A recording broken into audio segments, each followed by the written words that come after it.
Hi everyone, my name is Oleg, and you're watching this episode of a mediocre developer at Docker DevRel team asks questions that he wants to learn the answers to. In my studio, we have an excellent guest today, Eric Jia, the mastermind behind Docker Sandboxes, the product management extraordinaire that can answer all our questions, has the visibility into the past of the sandboxes, the key decisions, and the future, what it brings towards us. Eric, I'm very happy to have you here and ask you a few questions about Docker Sandbox. Thank you. So the first question is, do we still need product managers when AI can do everything? Well, certainly there's been big shift in how people think about product.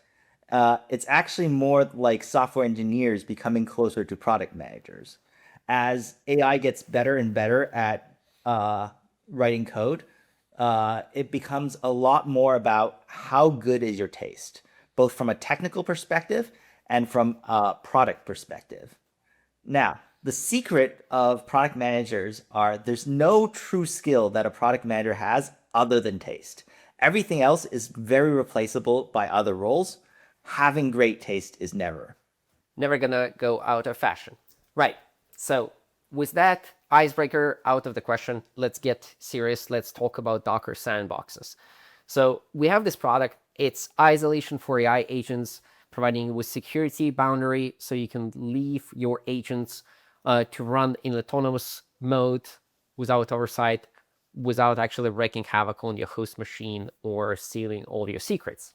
Can you tell us maybe something that recently, since the inception of the sandboxes, since the first public appearances, what happened, what are the recent developments, and where the Docker sandboxes are right now? Sure, absolutely.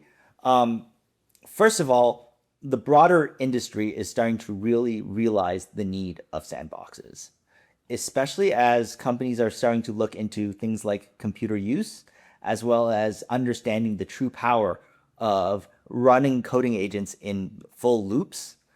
The whole industry realizes that sandboxes are something that isn't a luxury and isn't just a nice security thing. It is something that is crucial to having a good full development cycle. So that has created a Right. lot of other companies or people who are trying to build sandboxes somewhat similar to ours. On our side, we've been hard at work trying to improve the core experience, especially around performance, cross-platform stability, file system performance, and having a lot more control over the boundaries, not just for individuals, but for companies as well. This company-wide support we view as crucial for any major IT company because it allows consistent enforcement where you don't have to trust the end developer to make always the right decisions, which, as we all know, all being developers ourselves, is just not possible. Right. So when people think about isolating AI workloads, the first thing that comes to mind is a cloud VM. We've been creating isolated cloud deployments forever, so it's very natural to create like a cloud sandbox for my AI. To the point where some people even claim that in the next 6 months or something, we will not run any agents on the local machines. What is your belief about that? And do we think that the local experience matters as much as this remote execution environments, or maybe even more? Absolutely. I think there's a lot of reasons you really would want the ability to run locally. First of all, there's just the base cost aspect of it, right? Cloud computing just costs money, no matter how you slice it. And having agents that are just constantly running either in the cloud or doing heavy computation, compiling stuff, etc., is just going to cost quite a bit, whereas the computer you already have, especially if you have a fairly recent computer, is plenty powerful enough to do all these tasks locally and securely without having that recurring charge. The second thing is when you're doing development, a lot of people have tried in various ways to do development purely in the cloud. And certain companies and certain workflows are getting better for that. However, a lot of workflows just do not work super well in the cloud. and will continue not to work in the cloud. These workflows cannot just run in an agent in the cloud. They need to run locally and have access to local things. And then finally, there's just the overall end-to-end experience. We've seen with things like remote desktops or virtual development environments where you could get kind of close. You could get very close where you have a pretty good experience in the cloud.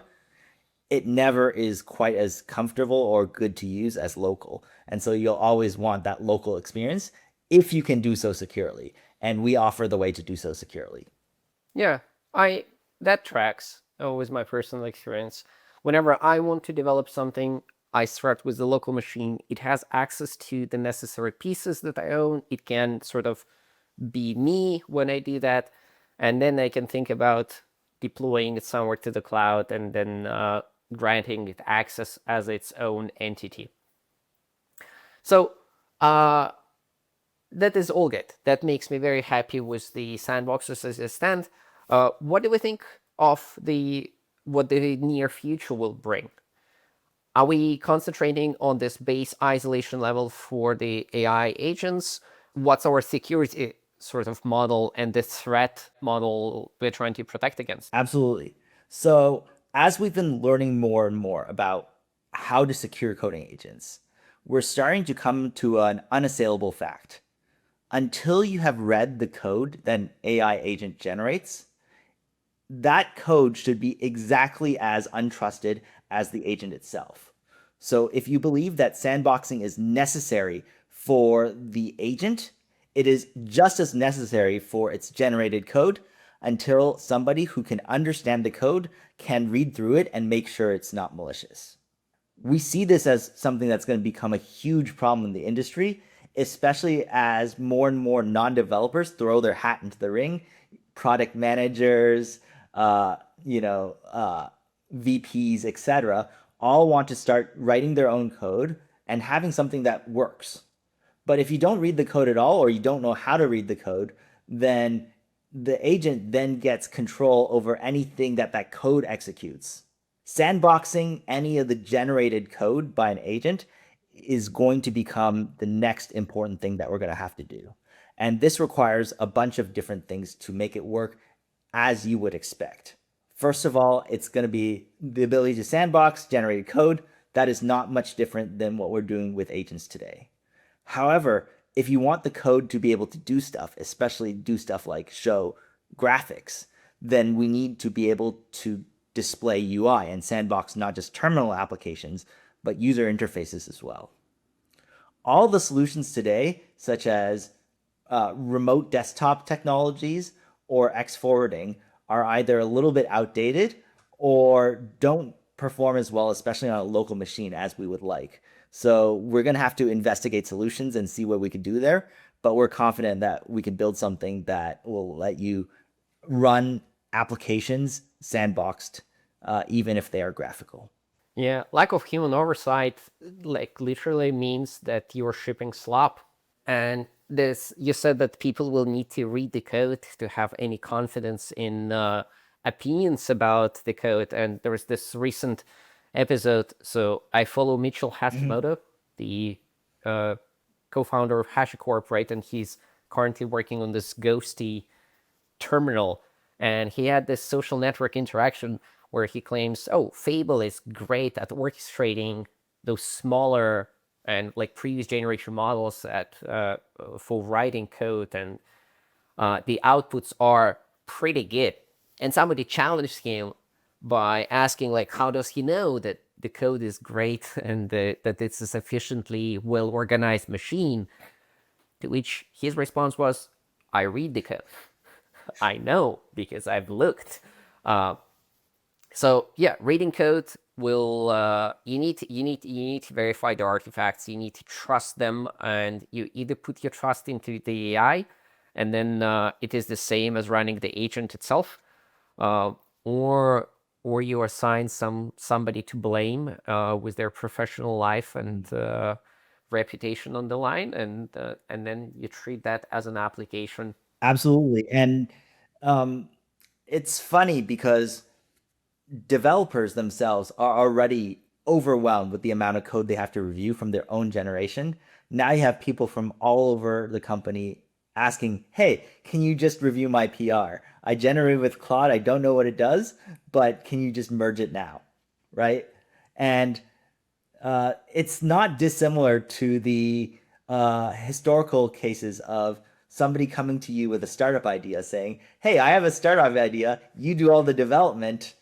We'll split it 50-50. I think a lot of developers will have had that experience. And with AI agents generating code, it's not that different. Even developers themselves, just the code that you could generate on your own, it's already getting super hard to be able to review it all. So I very much foresee a future where you only review the code that is actually critical and that you want to rerun again and again and goes to production. But a lot of lower value tasks and a lot of things that probably will just work and you don't need to worry about maintaining it over the long term, you're just going to generate it once, run it, and then forget about it later. For those cases, even developers really should be trying to figure out a way to constrain the boundaries of the code that's being executed. Right. So we are moving the isolation of sandboxes from the lower level, like the inner loop of implementing the software, to the higher level of goal setting or autonomous software delivery. Exactly. All right, good.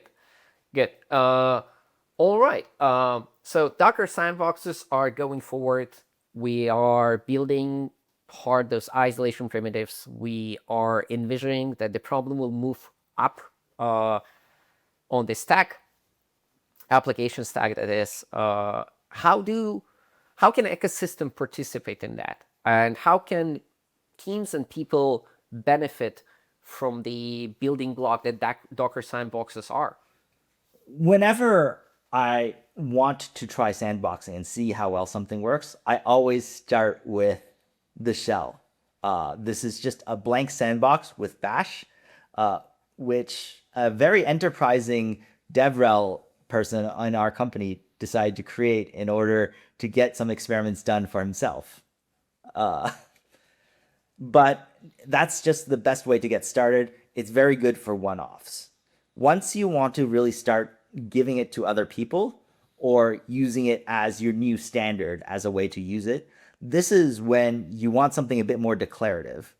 That's where the thing that we call kits comes in. It's just a declarative way to specify what runs inside a sandbox, and then you could, it's a pretty straightforward YAML file. You just write it out, and then you could either reuse it, you could run it directly from GitHub, or you could publish it in various different places. It works exactly like an OCI artifact.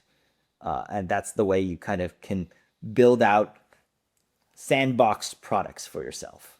Right. So kits are the customization mechanism, right? That includes both what happens inside the sandbox and some levers over the sandbox surface, like what network domains should be allowed to access.